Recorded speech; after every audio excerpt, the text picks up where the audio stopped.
মুখ্যমন্ত্রীকে ঘুমিয়ে রেখে আইটি দপ্তরে দুর্নীতির নীল নকশা। ঘুমিয়ে আছেন দপ্তরের মন্ত্রী প্রণজিৎ সিংহ রায়। সরকারি দপ্তরে ই ফাইলের নামে আইটিতে মেলেছে দুর্নীতিবাজদের ডানা। দুর্নীতির উপপাদ্য কম্পিউটার ক্রয় সংক্রান্ত টেন্ডার। ডিজিটাল ভারতের অঙ্গ হিসেবে রাজ্য সরকার সরকারি দপ্তরগুলিকে ই অফিস করার সিদ্ধান্ত নিয়েছে। ই অফিসে থাকবে ই ফাইলের ব্যবস্থা। সমস্ত সরকারি দপ্তরের নথিপত্র ডিজিটাল সিস্টেমে মজুত রাখার জন্যই রাজ্য সরকারের এই সিদ্ধান্ত। তার জন্য প্রয়োজন হাই কনফিগারেশনের কম্পিউটার। সরকারি দপ্তরে ই অফিসের ই ফাইলিংয়ের জন্য কম্পিউটার ক্রয়ের দায়িত্ব দেওয়া হয়েছিল আইটি ডিপার্টমেন্টকে। রাজ্য সরকারের সিদ্ধান্ত অনুযায়ী প্রাথমিকভাবে 800 অল ইন ওয়ান কম্পিউটার ক্রয় করবে দপ্তর। গত 16 আগস্ট আইটি দপ্তর কম্পিউটার ক্রয়ের জন্য টেন্ডারও আহ্বান করেছে। টেন্ডার নম্বর 1872/DIT ই অফিস PROC/2023।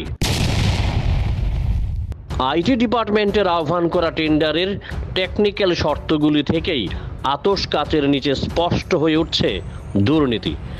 এই শর্ত মোতাবেক কম্পিউটার প্রস্তুতকারক বড় বড় কোম্পানিগুলিও টেন্ডারে অংশগ্রহণ করতে পারবে না, দাবি সংশ্লিষ্ট সংস্থার লোকজনের। বিশেষজ্ঞদের কথায় রাজ্য আইটি দপ্তরের এই টেন্ডারে অংশগ্রহণের জন্য উপযুক্ত আমেরিকা ভিত্তিক একটি কম্পিউটার প্রস্তুতকারক সংস্থা। এই সংস্থার কথা মাথায় রেখেই আইটি ভবনের রাঘব বোয়ালরা টেন্ডারে টেকনিক্যাল শর্ত আরোপ করেছে।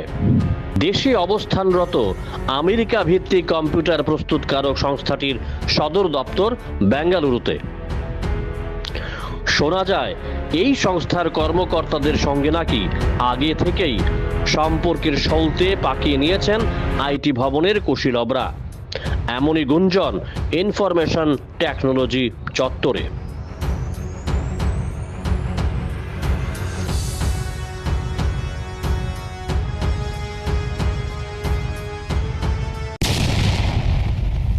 গোটা দুর্নীতি চক্রের সঙ্গে আইটি ভবনের কারা কারা জড়িত থাকতে পারেন? আইটি ভবনের অন্দরমহলের খবর, সন্দেহের তীর দপ্তরের অধিকর্তা নরেশ বাবু, অতিরিক্ত অধিকর্তা সুপ্রকাশ জমাতিয়া ও নোডাল অফিসার ফিলিপ জমাতিয়ার দিকে।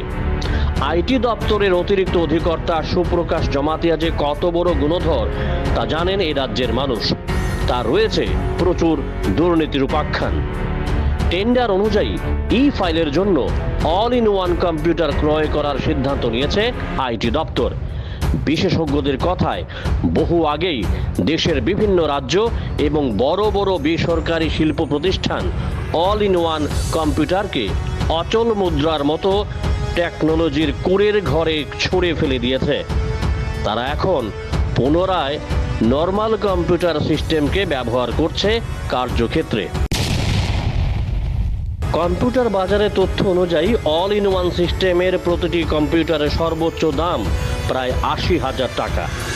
এর চেয়ে অনেক কম দামেরও রয়েছে, কাজ একই, কিন্তু আমেরিকা ভিত্তিক কোম্পানিটি 80,000 টাকার দামের কম্পিউটারই দেবে আইটি সরবরাহ করবে বলে জানা গেছে। কারণ টেকনিক্যাল শর্ত মোতাবেক অন্য কোনো কম্পিউটার প্রস্তুতকারক সংস্থা টেন্ডারে অংশগ্রহণ করতে পারবে না। স্বাভাবিকভাবেই আইটি ভবন কম্পিউটার ক্রয়ের নামে সরকারি অর্থের যে আদ্যশ্রাদ্ধ করবে তা বলার অপেক্ষা রাখে না।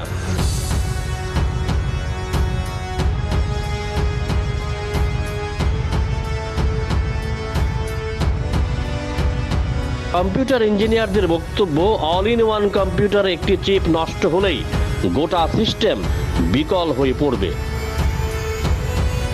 তখন মুখ থুবড়ে পড়বে গোটা ই অফিসের কাজকর্ম। এই সিস্টেম ঠিক করার জন্য আনতে হবে সার্টিফাইড ইঞ্জিনিয়ারকে।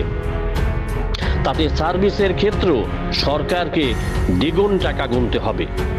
রাজ্যের আইটি দপ্তরের আধিকারিকরা এটা জানেন না? এমনটা নয়।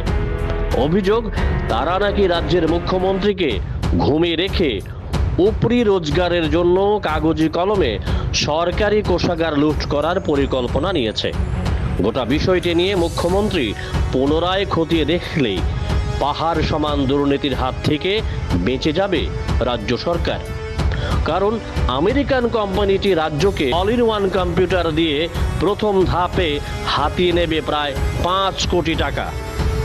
তার চেয়ে আরও কম টাকায় রাজ্য সরকার সরকারি দপ্তরে ই ফাইলের ব্যবস্থা করতে পারে বলেই মনে করছে বিশেষজ্ঞরা।